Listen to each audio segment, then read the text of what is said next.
The following program is a production of Naleo TV.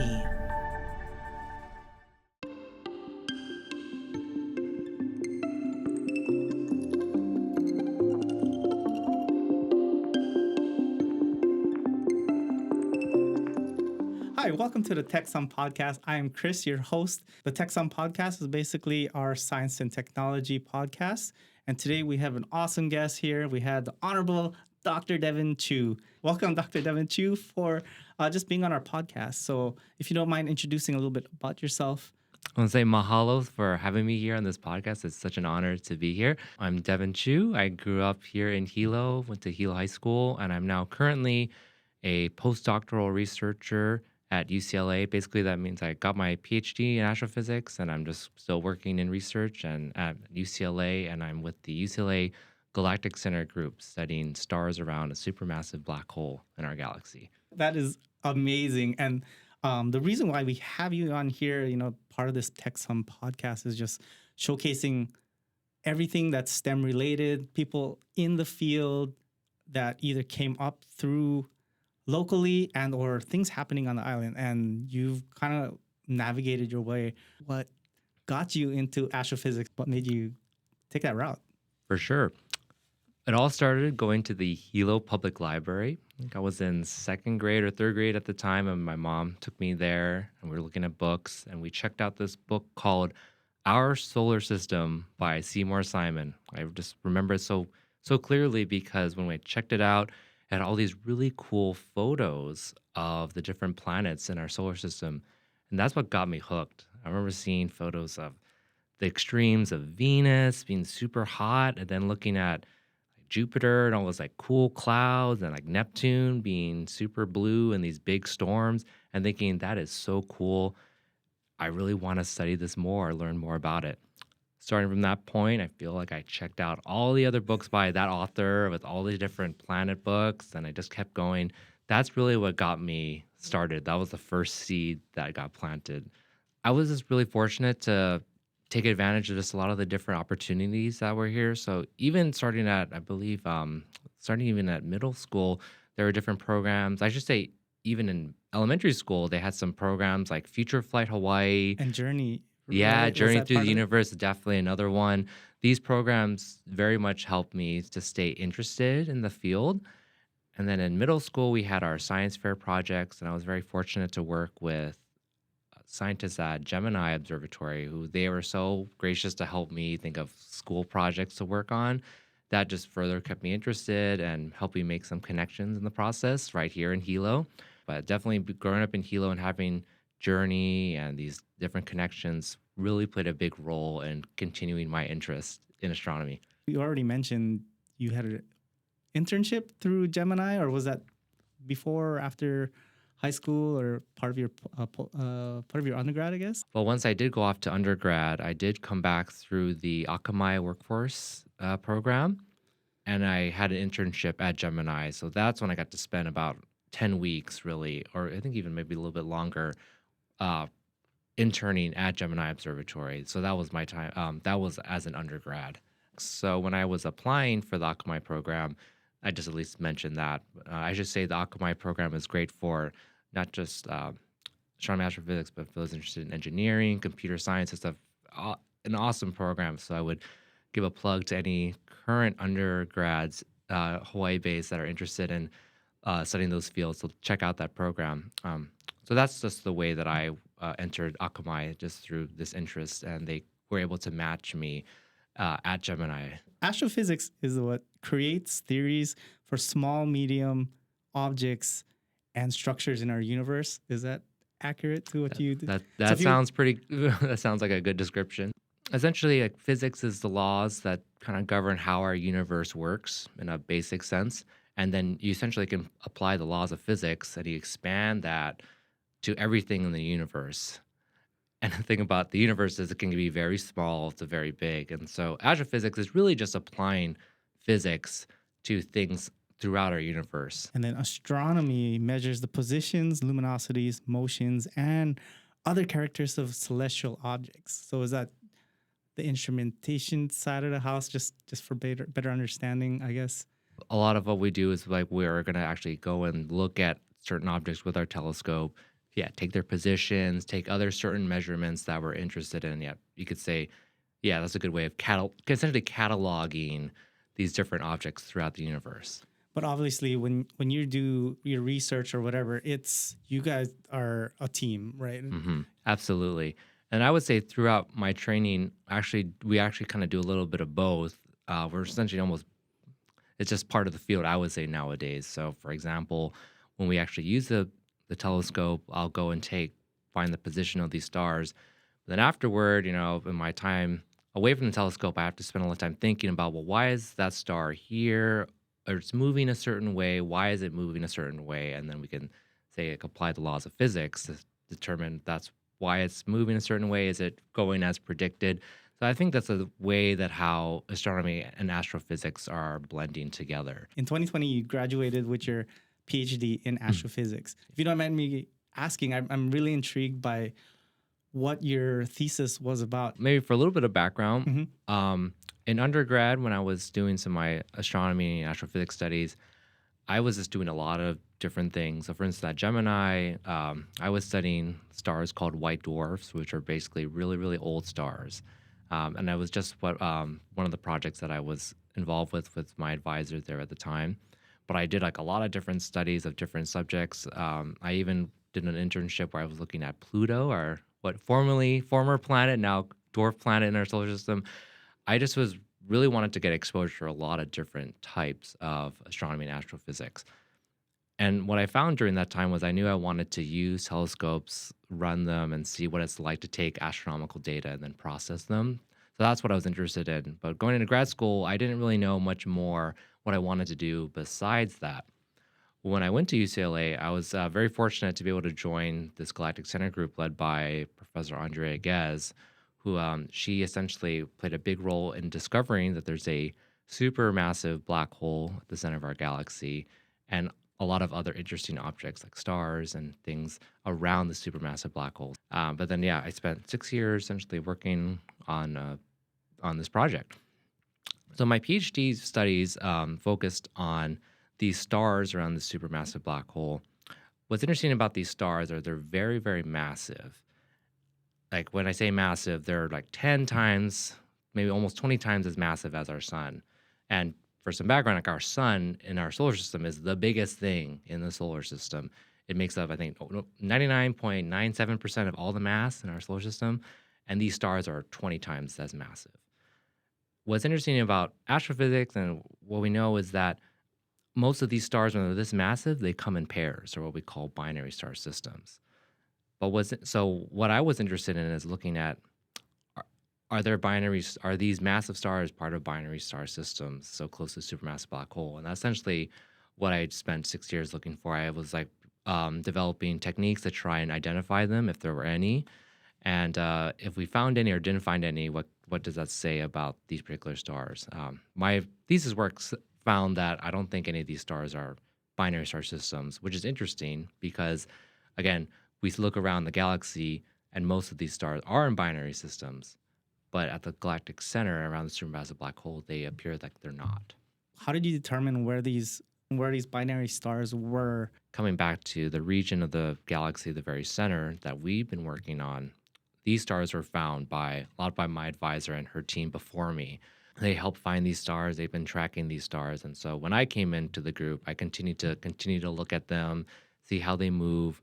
And that's when I got to then apply and see, like, perhaps are they moving in a way that suggests that they're actually part of these binary star systems. UCLA has, or the galactic organization that you work for, they have their own telescope, or do you like tap into resources like from locally here? Yeah, so UCLA is part of the University of California system, and a primary telescope that we use is the Keck Observatory. So Keck Observatory is a partnership, and the University of California is a major group of that. So we primarily use the Keck Observatory, but we also have used data as well from Gemini Observatory, Subaru, and these are all located here on the Big Island. You don't just call the telescope, right? You just it's a waiting period, and essentially it's one person and or one group per time slot or per night? How does that work? The first thing we have to do is apply. We have to show people, our colleagues, that the scientific questions that we're interested are, they're worthy of using this telescope time. We need to use the capabilities of the telescope to answer these questions. So we put together these proposals.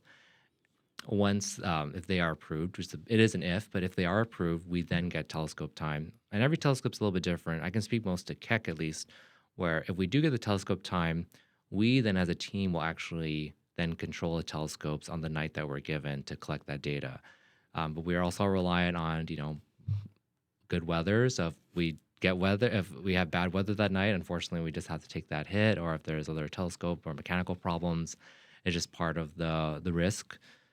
But that is how we ultimately get our data. But you didn't have to physically be here. What's great is we can actually control the telescopes from UCLA. But what's really been, I think, is really great is if we can, we actually have we would actually come back to the Big Island, and we would actually control the telescopes from the headquarters. So we don't actually have to go up to the summit, but we can at least go to the headquarters and work with the different support astronomers, engineers, and take data from either Waimea or in Hilo. But for Keck, it's in Waimea.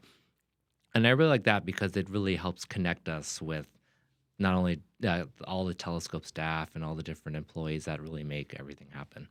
Building that relationship probably was crucial to help further your passion, I guess, in this field. We've been fortunate to have a lot of these connections that have lasted for many years. Speaking just for my advisor's side, she was one of the first users of the Keck Observatory back in 1995. And so there have been people that she's been working with at Keck since then. And as you really foster those relationships, you can all really start to build a team invested in not just your science, but then not just our science, but the success of the telescope, and ultimately also like just the whole telescope community as well. Having that working partnership last that long, I think plays a huge role, because then what's great is then when we come to like Waimea in this case, we'll like see engineers and astronomers that have been with us for 10 years, and they know what we want to do, and then we can talk to them about how we can improve what we're doing, and then steer things like how we envision how the telescope can continue to evolve to answer even more complicated questions. But having that working relationship is definitely crucial to our success. And I really think we as astronomers, when we come back to the Big Island, that's like really important for us to really, again, foster those relationships directly, versus just over email or like phone calls kind of thing. Before we dive too deep into astrophysics life, I had a few memes. Okay. This is just Yeah. I just wanted to just lighten the mood. Starting your first physics course. Yeah, I think that's a pretty good one. They say I feel like a lot of times the professors will come in and say, "Oh yeah, what's cool about physics is it explains everything, which is super cool and really easy." And then they start explaining things, and it's like, it's actually kind of hard because you have to incorporate all these different things. Oh, this is a good one. So no one, and then white dwarf stars. This guy glowing in the booth. Yeah, I think this is a pretty good one. It's funny, again, talking back to one of my first projects at Gemini, with looking at white dwarf stars. Yeah, they're just really cool objects, and they're very, very hot, but they're also not very bright. And so it's just trying to find them can be sometimes pretty difficult. But when you find them, they can be really interesting and they reveal a lot. But they'll just be kind of glowing like this guy in a in a diner. Yeah, can you kind of go into again? It's a dying. Yeah, it's a dying star, right? I almost want to say is almost like a dead star, in fact, where essentially this star had actually gone through a process where at the end of its life, it actually shoots off a lot of its gaseous envelope. And so kind of like our sun, there's like a lot of hot ball of gas, but really if you go to the very center is that really hot core. So what a white dwarf star is, essentially it's that core that remains after it blew off a lot of this gaseous atmosphere. And so what you're left is really hot core that you see, but it's very small, and so that's why it's sometimes hard to find. Okay. Oh wow. Oh, this is interesting. Okay, so meme is, what is gravity? Other students: a force that attracts an object to the Earth. Me: curvature of space-time. When I first learned about general relativity and you learn about gravity, is actually just space-time that is bent. Like the first part of physics, you just learn like, oh, gravity is just attractive force. You're given this equation, you get the mass. It just depends on the mass of the objects and how far away they are, and that is the force of gravity. I'm like, cool. You just plug things in, that gives you everything. And then you get to general relativity, and Einstein says, well, actually, the best way to think about it is there's essentially space-time that is flat, but gravity then causes it to bend. So if you have like a ball, it creates like almost like a trampoline effect, and then basically things will just travel as if it's on this trampoline surface. And there's a lot of math that goes into it, which is really complicated, but things work. And it seems to work that way. So the funny thing is, yeah, our group was very much interested in these things because while like this idea of general relativity can be very complicated, it actually does a great job in explaining phenomenon that you wouldn't see if it was just like this laws of like this attractive force that we're taught as initially. So it's yeah, it can be really complicated, but what's cool is that so far it's been able to explain all these really interesting effects that we see. Oh my goodness, this is so funny. So yeah, so you have the different radio, submillimeter, far infrared, near infrared, optical is obviously a clown, UV and X-ray. Everyone's our soldiers. That's pretty funny. I'm trying to think of how would I put this together. It's the first thing when I think of when I see of these different wavelengths is we can learn just so much from every single different wavelength. So the radio and submillimeter, they teach us a lot of different things about like the gas that's in that region around supermassive black hole, and then the near infrared is where I'm really interested in. That tells us a lot about the stars and the stars and different objects there. Like UV and X-rays, like these are very high energetic, like very high energy phenomenon. And so those tell us things about like really energetic processes happening there as well. So I would just like, the way I look at it is like we kind of use all these wavelengths because they help us tell that picture. Maybe a good analogy is like with medicine, like we have things like an X-ray can show us images of the bone, but you need things like MRIs and other scans to tell us about the muscles and whatnot. And it's through those different wavelengths or through those different medium that we can then get a better picture of what we want to see. So it's funny. So I will say, the optical is still important for certain, definitely for certain types of astronomy that we want to do. But definitely these other wavelengths help us paint that picture. So Devin, can you kind of go into your first exposure to moving stars, and like we don't see the data. Like what was your experience like actually seeing that in firsthand? We had a data there. Some of our observations go back to the year 1995, and grad students and professors before that, they showed us how the same region of sky from all these years, and we just look at the same place every time, and if you just see things, you just see things start moving, which is like pretty cool. Like you come back in 1995, the star is here. 96, it's here. It moved a little bit. 97. So that was interesting to see that data set evolve over time, which I thought already was pretty cool. And then when it came to my first observing run, and we look back at that same position, that same area of the sky, and we see the stars move a little bit even more, that's where it got me thinking, like, this is really cool. We are looking at the same area, and it's actively changing on like time scales that we can see. Sometimes we are taught in astrophysics that things sometimes take billions of years, millions and millions of years. And right, we're not going to be able to see that happen. Like, we're not going to see like a star go from like our sun to a white dwarf. That's going to take way too long. But what is cool is in this region of the galaxy, we can actually see stars move like on a year-to-year basis. Oh, So that definitely was a very cool aha moment. first thing that comes to mind is discrepancies between what we see in movies and what we see in what you actually work on. So I guess the movie that stands out most is Interstellar. Sure. Yeah. Right? We're looking at, in this case, planets though, but it's going around giant. Well, that last scene was about a black hole. Can you see that black hole, and what is it? I guess your instrumentation able to pick up besides a star fading or some movement around that. Our work, what's interesting is, I guess, you could say by definition, the black hole itself doesn't emit any light. So in principle, you could say there's no way we could actually see the black hole. But what is interesting is we know that the black hole interacts with things, and the way it interacts with either stars or gas, that can give us clues to there being the black hole. So one of the cool things is the fact of just looking at these stars and seeing how they move and tracking their motions and using the laws of gravity. Gravity can give us information on the mass of an object. And by just plugging in the motions and essentially using laws of gravity, we can then determine that for these stars to move this way, there has to be an object that weighs 4 million times the mass of our sun. Oh, So wow. super heavy, yeah. And what's also cool is, again, because the black hole is not like emitting any light on its own. So that gives us, so when we look there, we don't see this like giant, Right. super bright ball that should be, oh, this is the 4 million mass sun, which is not a thing, but let's play that. Let's pretend it's that. So that's kind of one way how we see that quote see how it's there, but we don't see it directly, but we see it in the motions of the stars.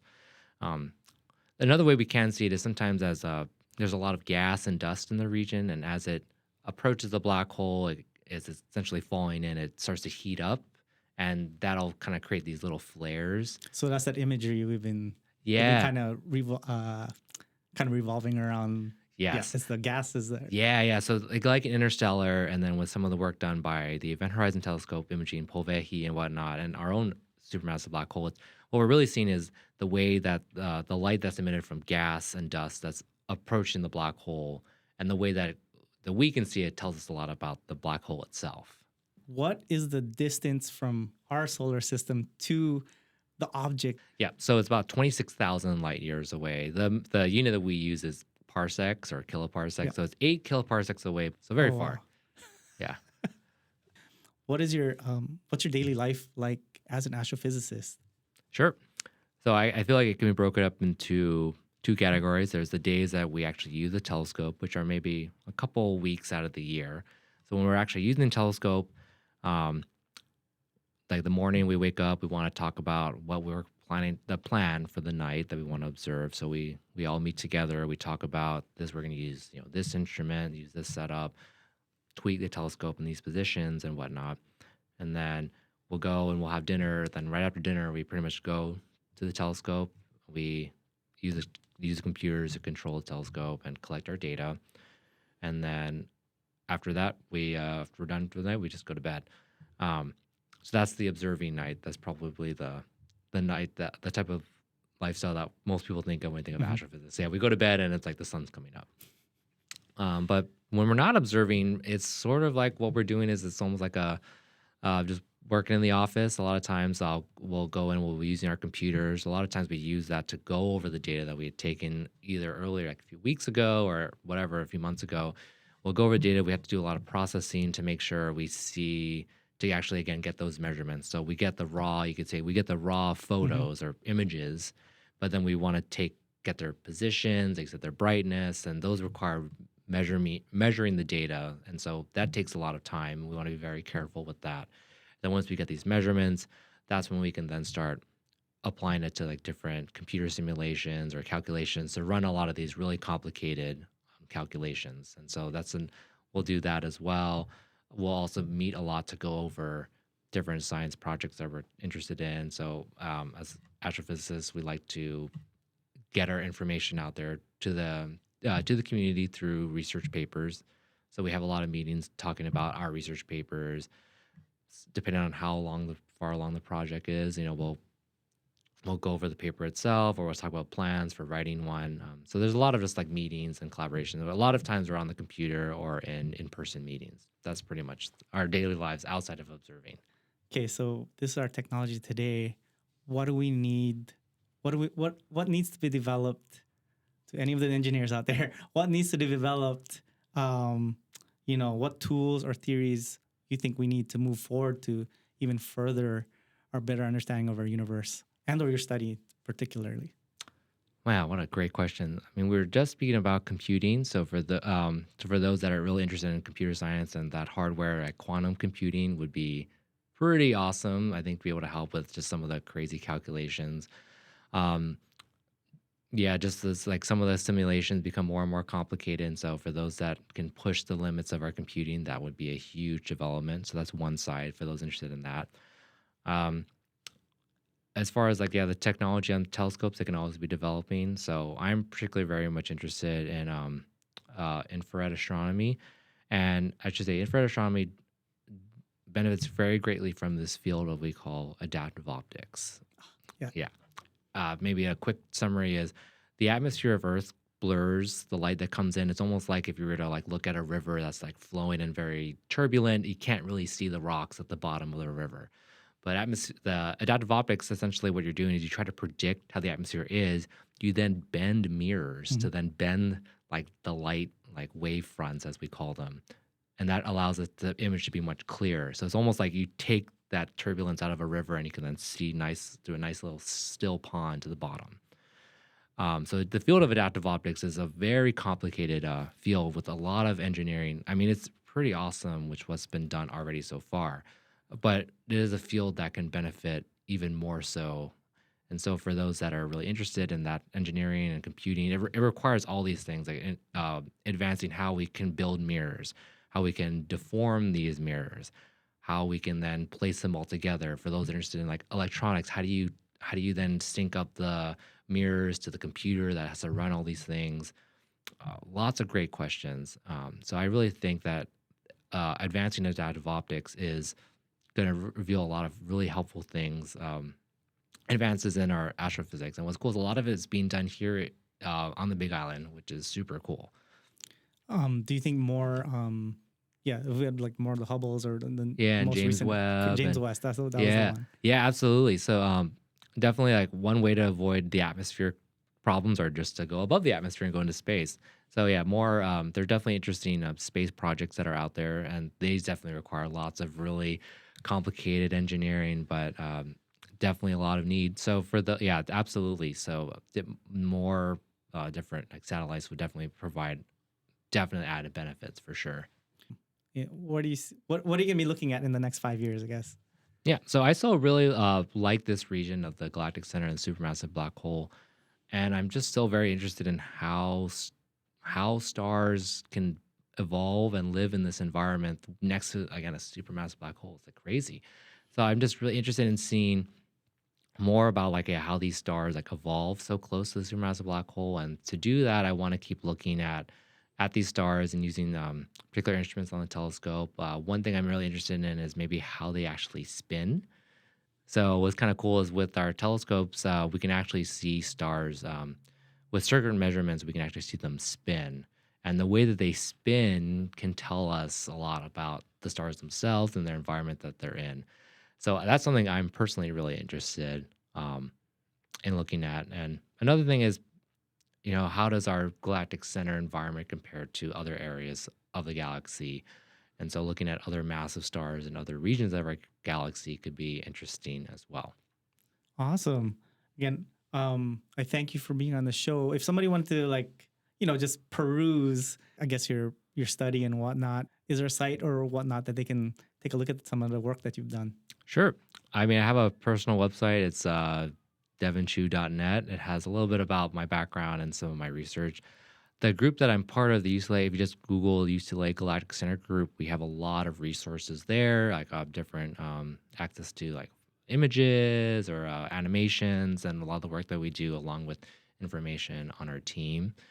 So there's a lot of resources on that website as well. Again, thank you very much, Devin, for coming in and sharing all your knowledge with everybody. I really appreciate this kind of deep dives into, we only scratched the surface, but these deep dives into different things happening on this island, different people who are experiencing all this, and they still have roots here in Hilo, the Big Island. I thought that was an awesome connection. And again, tune in for future Techsum podcasts. So we'll see you next time. Aloha.